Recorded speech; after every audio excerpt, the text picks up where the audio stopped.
सबसे पहले अगर आप जेईई के एग्जाम दे रहे हैं तो सबसे पहले आपका एक टाइम मैनेजमेंट आपका होना चाहिए। बहुत सारा आपका सैंपल पेपर आपको मार्केट में मिल जाएगा, उसको भी अटेंड कीजिए। जितना बार आप रिवाइज करेंगे उसके हिसाब से आपका कॉन्सेप्ट आपका माइंड में बिल्ड होता है। जेईई सबसे पहले हम समझ लेते हैं कि अगर मान लीजिए अगर आपको इंजीनियर बनना है तो फिर आप जेईई का एग्जाम देते हैं। जैसे कि फॉर एग्जाम्पल अगर आपको कंप्यूटर साइंस में आपको जाना है, या फिर आपको मैकेनिकल इंजीनियर में जाना है, या फिर आपको सिविल इंजीनियर में जाना है, तो फिर आप जेईई का एग्जाम देते हैं।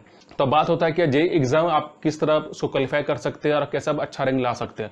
तो सबसे पहले देखिए, जेईई का जो आपका सिलेबस रहता है आपका 11th से 12th रहता है। अगर मान लीजिए अगर 11th आपका अच्छा क्लियर है या फिर आपका 12th भी अच्छा क्लियर है तो फिर आप जेईई के लिए अटेम्प्ट आप कर सकते हैं। नहीं तो अगर मान लीजिए अगर आपका 11th ठीक से क्लियर नहीं या 12th आपका क्लियर नहीं है तो फिर हो सकता है कि आप जेईई में आप अच्छा क्वालिफाई ना कर पाए या फिर आपको मार्क्स अच्छा ना मिल पाए। अब इसमें क्या होता है कि जब भी आप जेईई का एग्जाम देते हैं तो फिर आपको पता होना चाहिए कि आपका जो पैटर्न वो कौन सा है। क्योंकि अगर मान लीजिए जेईई का आपको पैटर्न नहीं पता है तो फिर हो सकता है कि आपको दिक्कत हो जाए। अगर मान लीजिए अगर आपका फिजिक्स और केमिस्ट्री आपका मैथमेटिक्स आपका क्लियर नहीं है तो फिर आपको दिक्कत हो जाए। क्योंकि अगर मान लीजिए बेसिक कॉन्सेप्ट अगर आपको नहीं पता है तो फिर जेईई का जो क्वेश्चन जो आता है बहुत ही ट्रिकी क्वेश्चन भी आता है, बहुत ही कॉन्सेप्ट वाइज क्वेश्चन आता है। तो इसीलिए अगर हम जेईई का एग्जाम दे रहे हैं तो फिर आपको अच्छा आपको पता होना चाहिए कि कौन सा कॉन्सेप्ट आपका आएगा, कौन सा सिलेबस आपका क्या है। जैसे कि फॉर एग्जांपल जैसे कि आप क्लास 11th का आपका पूरा चैप्टर आपका कंप्लीट नहीं है लेकिन क्लास 12th का आपका कंप्लीट है।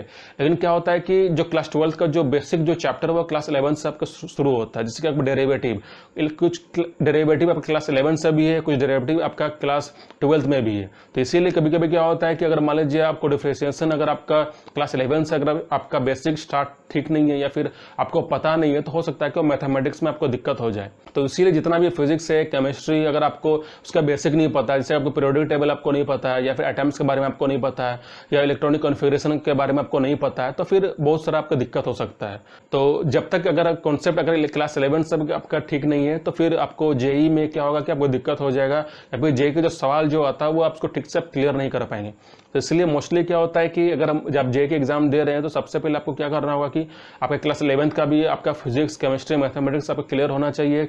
आपका क्लास 12th का भी फिजिक्स, केमिस्ट्री एंड मैथमेटिक्स सब क्लियर होना चाहिए। अब बात होता है कि अपना जो कॉन्सेप्ट उसको आप कैसे स्ट्रॉन्ग कर सकते हैं। सबसे पहले अगर आप जेईई के एग्जाम दे रहे हैं तो सबसे पहले आपका एक टाइम मैनेजमेंट आपका होना चाहिए। जैसे कि मान लीजिए आपको रूटीन बनाना चाहिए, आपको एक टाइम टेबल आपको बनाना चाहिए। इससे क्या होता है कि आपको पता चलेगा कि आप कितना टाइम या कितना घंटा हम अपना पढ़ाई में स्पेंड कर रहे हैं। जैसे कि फॉर एग्जाम्पल अगर आपको पता रहेगा कि हम 4 से 5 घंटा पढ़ रहे हैं तो आप खुद आप एनालाइज कर सकते हैं कि 4-5 घंटा वो इनफ नहीं होता है जेईई का एग्जाम निकालने के लिए। तो मिनिमम आपको कम से कम आपको 10 से 11 घंटा आपको पढ़ना होगा। क्योंकि अगर मान लीजिए जेईई अगर आपको क्रैक करना है तो आपको मिनिमम 10 से 11 घंटा आपको पढ़ना होगा। जब तक आप 10 से 11 घंटा नहीं पढ़ाई करेंगे तब तक आपका कॉन्सेप्ट आपका बिल्ड नहीं होगा, तब तक आप खुद को इंप्रूव नहीं करेंगे। अब इसमें क्या होता है कि सिर्फ आपको कॉन्सेप्ट सिर्फ पढ़ने से ही नहीं होगा, आपको प्रैक्टिस भी करना होगा। जैसे कि आप जेईई का जो एग्जाम जो होता है, सैंपल पेपर जो होता है, उसका भी आप प्रैक्टिस कर सकते हैं। बहुत सारा आपका सैंपल पेपर आपको मार्केट में मिल जाएगा, उसका भी अटेंड कीजिए और उसको आप बनाइए, खुद से आप प्रैक्टिस भी कीजिए। कभी कभी क्या होता है कि कॉन्सेप्ट तो आपका क्लियर है लेकिन अगर मान लीजिए अगर आप सैंपल पेपर का इस्तेमाल नहीं करेंगे या फिर आप क्वेश्चन को फिर से खुद से सॉल्व नहीं करेंगे तो हो सकता है कि आपको जेईई में दिक्कत हो जाए। कभी कभी क्या होता है कि जेईई का जो एग्जाम का जो माहौल होता है आपको वैसा माहौल आपको घर में भी बनाना पड़ेगा। क्योंकि जब तक आप खुद से वो सोचेंगे नहीं, आप खुद से आप इसको मतलब फील नहीं करेंगे तब तक आपको पता नहीं चलेगा कि हम जो एग्जाम में हम कैसे खुद को अपेयर करेंगे या फिर खुद को कैसे हम रिप्रेजेंट करेंगे। तो इसीलिए कभी कभी क्या होता है कि जेईई एग्जाम को अच्छा बनाने के लिए, आपको जेईई एग्जाम को अच्छा अटेंड करने के लिए आपको सैंपल पेपर को आपको बहुत इस्तेमाल करना चाहिए, आपको प्रैक्टिस भी करना चाहिए। कभी कभी क्या होता है जैसे कि हमारा जेईई एग्जाम में क्या होता है कि आपका जो समय है वो क्वेश्चन के हिसाब से आपका टाइम बैठता नहीं है। कभी कभी क्या होता है कि जैसे कि मान लीजिए एक क्वेश्चन को हो सकता है कि आप 5 मिनट दे या 6 मिनट दे, लेकिन मान लीजिए अगर आप एक क्वेश्चन को अगर 15 मिनट देंगे या 20 मिनट देंगे तो हो सकता है कि आपका कुछ क्वेश्चन आपका छूट जाएगा। तो इसीलिए इसमें भी आपको प्रैक्टिस होना चाहिए। जितना आप स्पीड आपका एक्यूरेसी रहेगा, जितना प्रॉब्लम सॉल्विंग का आपका इंप्रूव रहेगा, उतना ही आप अच्छा से आप आंसर निकाल भी पाएंगे, अब उतना अच्छा से आप क्वेश्चन को जल्दी सॉल्व भी कर पाएंगे। प्रैक्टिस करने से क्या होता है कि आपका सॉल्विंग प्रॉब्लम का एक्यूरेसी भी आपका बढ़ेगा और ऊपर से क्या होता है कि आप इक्वेशन भी बहुत ही अच्छा तरीके से आप कर सकते हैं।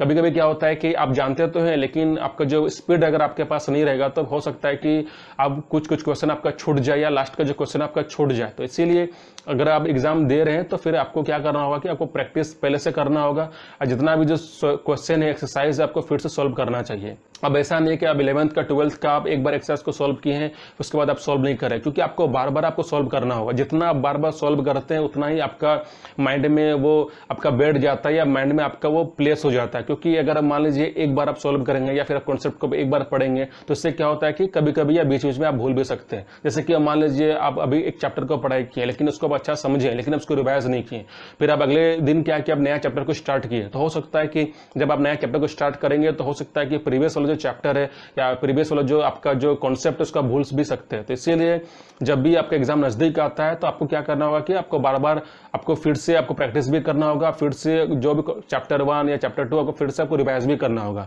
अब ऐसा नहीं है कि आप नया चैप्टर आप स्टार्ट कर रहे हैं लेकिन प्रीवियस जो चैप्टर्स को छोड़ दे रहे हैं। जैसे कि मान लीजिए जब भी आप कोई भी चैप्टर को पढ़ते हैं फुली जब आपका कंप्लीट हो जाता है, जैसे कि आपका बुक कंप्लीट हो गया तो फिर से उसको स्टार्ट कीजिए। जब फिर से स्टार्ट करते हैं तो क्या होता है कि आपका रिवाइज भी हो जाता है, फिर आपका कॉन्सेप्ट आपको और भी स्ट्रांग हो जाता है। जब आपका कॉन्सेप्ट ज्यादा स्ट्रांग हो जाता है तो फिर क्या होता है कि आपके दिमाग में वो अच्छा बैठ जाता है, आपका कॉन्सेप्ट अच्छा बैठ जाता है।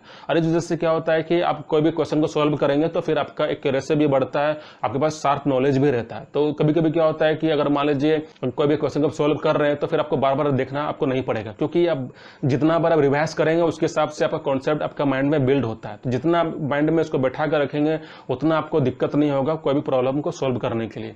जैसे कि एग्जाम के माहौल में क्या होता है कि हो सकता है कि जब आप एग्जाम में आप क्वेश्चन को अटेम्प्ट करते हैं तो क्या होता है कि कुछ डर के माहौल या फिर फ्रस्ट्रेट होने की वजह से या फिर थोड़ा बेचैनी की वजह से क्या होता है कि आप कॉन्सेप्ट को भूल जाते हैं। लेकिन ऐसा हालत में क्या होता है कि वो जेन्युइन है कि आप भूल भी सकते हैं। तो इसीलिए उस एनवायरनमेंट को फील करने के लिए आप क्या कर सकते हैं कि आप पहले से प्रैक्टिस भी कीजिए, आप पहले से ही वैसा माहौल को अपना घर में वैसा माहौल को बनाइए। अब इसमें क्या होता है कि जब आप वैसा माहौल अगर घर में बनाएंगे तो उससे क्या होता है कि आपके पास जेन्युइन आपके पास वो फीलिंग्स भी रहेगा। फिर हो सकता है कि जब रियलिटी में जब आप एग्जाम देने जाएंगे तो वहां पर क्या होगा कि आपको ज्यादा फ्रस्ट्रेट नहीं हो पाएंगे या फिर ज्यादा आपको बेचैनी लगेगा नहीं। कभी कभी ऐसा भी होता है कि थोड़ा डर की वजह से आप कॉन्सेप्ट को भूल जाते हैं या फिर आपको पता है ये क्या करना है क्या लिखना है, लेकिन आप जब लिखेंगे तो फिर हो सकता है कि वो गलत हो जाए। आपको जितना बार बार प्रैक्टिस करेंगे एग्जाम के लिए, जितना आप कॉन्सेप्ट को बार बार रिवाइज करेंगे उतना आपका कॉन्सेप्ट आपका बिल्ड होते जाता है, उतना खुद को इंप्रूव भी कर पाते हैं और आपका अंदर का जो डर है एग्जाम का वो आपका खत्म भी हो जाता है।